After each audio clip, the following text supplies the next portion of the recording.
L'invité du Prime ce soir, et ce sera régulièrement jusqu'aux élections du 23 mars en Israël, des invités de la scène politique israélienne en partenariat avec le quotidien Israël Hayom, dont le représentant est avec nous, on le connaît bien sur I24 News, Boaz Bismuth, bonsoir. Bonsoir Jean-Charles. Rédacteur en chef, éditorialiste sur Israël Hayom, et on accueille avec plaisir ce soir celui qui sera numéro 11 sur la liste du Nouvel Espoir de Gideon Sa'ar, c'est Danny Dayan. Bonsoir, merci d'être là, vous êtes ancien consul d'Israël à New York, merci pour le français. Vous êtes originaire de Buenos Aires, je le dis, pour montrer à quel point Israël est un melting pot de culture. Et c'est Boaz Bismuth qui va vous poser la première question. Oui, alors Jean-Charles, d'abord, heureusement qu'on a de nouvelles élections, partenariat en continu et tant mieux. Exactement. Alors nous commençons ce soir avec Danny Dayan, Nouvel Espoir, je pense, Tikva Hadasha. Alors la première question, banalement, un homme de droite comme vous, est-ce que Tikva Hadasha, c'est un endroit pour des personnes de droite ? Absolument. Nous sommes un parti qu'on appelle dans le jargon israélien de centre-droit. Moi, je préfère parler de national-libéral. Et c'est comme ça que Menachem Begin définissait aussi le mouvement du Kherut et du Likoud. Mais vous savez, pas forcément parce que je suis l'élève de Jabotinsky et de Menachem Begin et de Yitzhak Shamir. Quand j'ai siégé à New York et j'ai vu ce qui se passait en Israël, comment les choses sont gérées, avec quel langage on parle, quelles normes se sont mises en place de gouvernement dans ce pays, eh bien, il a été très clair pour moi que je ne pouvais plus voter Likoud.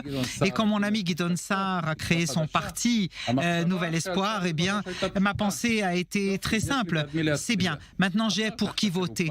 Et puis, quand il s'est adressé à moi et m'a demandé de me joindre à lui, eh bien, ça a été totalement naturel.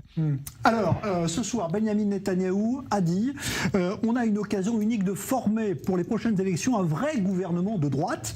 Il dit qu'il ne veut plus de rotation. Est-ce qu'il met, à votre avis, votre formation, donc le Nouvel Espoir, dans cette future coalition de droite? Est-ce que vous vous sentez concerné?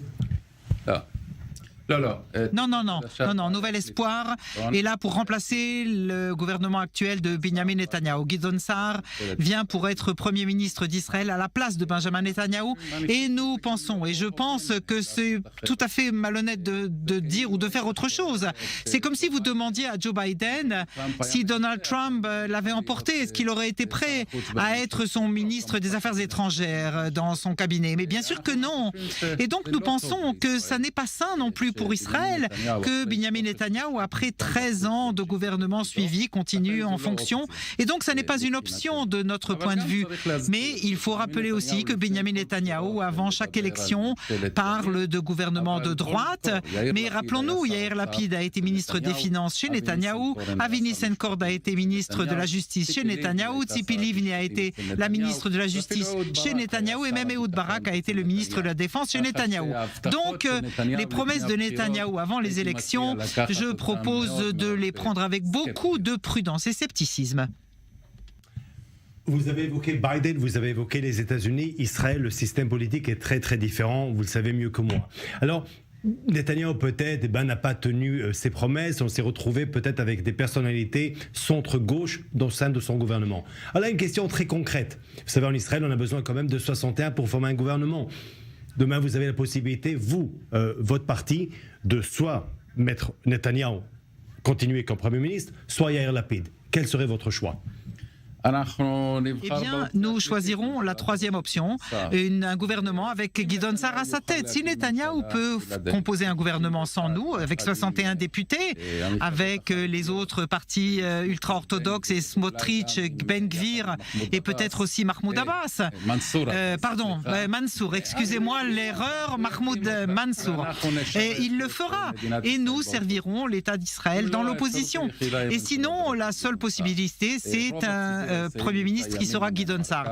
La majorité d'Israël est à droite du centre et ce n'est que celui qui est à droite du centre qui peut être élu pour créer une coalition de gouvernement. Et à mon avis, nous aurons plus qu'une option pour créer une telle coalition dans la mesure où Netanyahou n'accepte pas, grâce à Ben Gvir, une coalition de 61. Alors il sera Premier ministre sans nous. Nous aurons plusieurs options possibles. Nous aurons le luxe, à mon avis, de choisir quelle option nous allons prendre suivre pour que Gideon Sa'ar soit Premier ministre, pour créer un gouvernement qui, enfin, après de longues années, le public israélien pourra en être fier. Je connais Gideon Sa'ar depuis plus de 30 ans, même quand il ne s'appelait pas encore Sa'ar, avant qu'il change son nom de famille.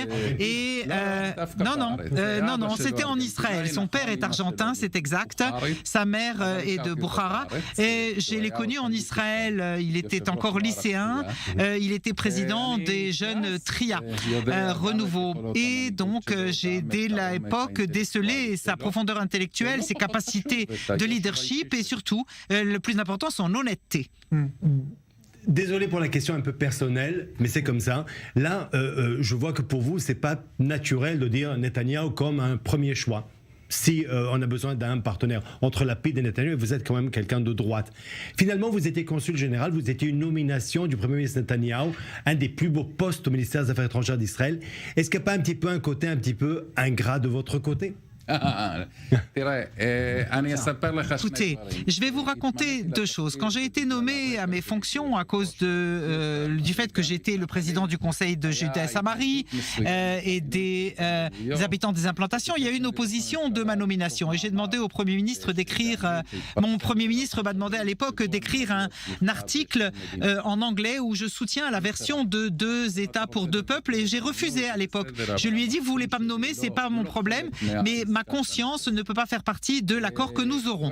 Et c'est la même chose que je dis ici. Oui, en effet, j'ai reçu du Premier ministre une nomination dont je suis très fier et je dois dire, j'ai beaucoup apprécié et je crois que j'ai bien fait mon travail. Et ce que j'ai fait en contrepartie, c'est faire remplir mes fonctions le mieux de mes capacités, au mieux de mes capacités. On m'a jamais dit que je devrais mettre en otage ma conscience.